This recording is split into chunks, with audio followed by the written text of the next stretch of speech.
ভাই, জানিস আমি কি বলদের বলদ? কাল রাতে আমার ফোনের ফ্ল্যাশ জ্বালিয়ে আমার ফোনই খুঁজতেছিলাম। পরে পেয়েছিলি ফোন খুঁজে? চল ভাই, যাইয়া ব্যাংক লুট করি। একবার যদি ব্যাংক লুট করতে পারি তাহলে সারা জীবন বসে বসে খেতে পারবো। যদি ধরা পড়ি তাইলে কি হবে? আরে সমস্যা নাই, যদি ধরা পড়ি তাইলেও সারা জীবন বসে বসে খেতে পারবো, জেলের ভিতর বসে। ভাই বলতো, চাঁদ দূরে না আমেরিকা দূরে?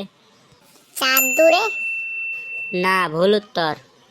কেন ভুল কেন? চাঁদ কি তুই দেখতে পাস? হ্যাঁ, চাঁদ তো দেখি, প্রতিদিনই রাতে দেখি। তাইলে কোনটা দূরে? তুই কি আমেরিকা দেখতে পাস? আমেরিকা দেখতে পাস না, চাঁদ তো দেখতে পাস, তাহলে চাঁদই কাছে। পচা, শুনলাম নাকি তোর ফোন হারাই গেছে। আরে হ্যাঁ ভাই, কালকে ফোনটা চুরি হয়ে গেল। তাইলে থানায় জিডি করছিস? হ্যাঁ, কাল জিডি করে থানার থেকে বেরোয় দেখি থানার সামনে থেকে আমার বাইকটা চুরি হয়ে গেছে। থাক ভাই, কষ্ট পাস না, ভগবানের উপর বিশ্বাস রাখ, সব ঠিক হয়ে যাবে। ভগবানের উপর বিশ্বাস রেখে মন্দিরে গেছিলাম পুজো দিতে। পুজো দিয়ে বেরোয় দেখি জুতা চুরি হয়ে গেছে। ভাই, আমার না অনেক মন খারাপ। কেন, তোর আবার কি হইলো?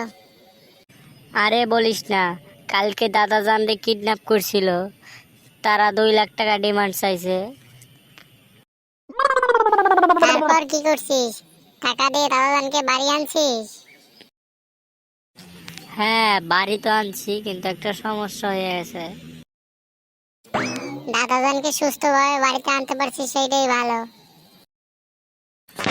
আরে ভাই বলিস না, দাদাজানকে কালকে 2 লাখ টাকা দিয়ে সারাই আনছি, আজকে সকালে দাদাজান মইরা গেছে।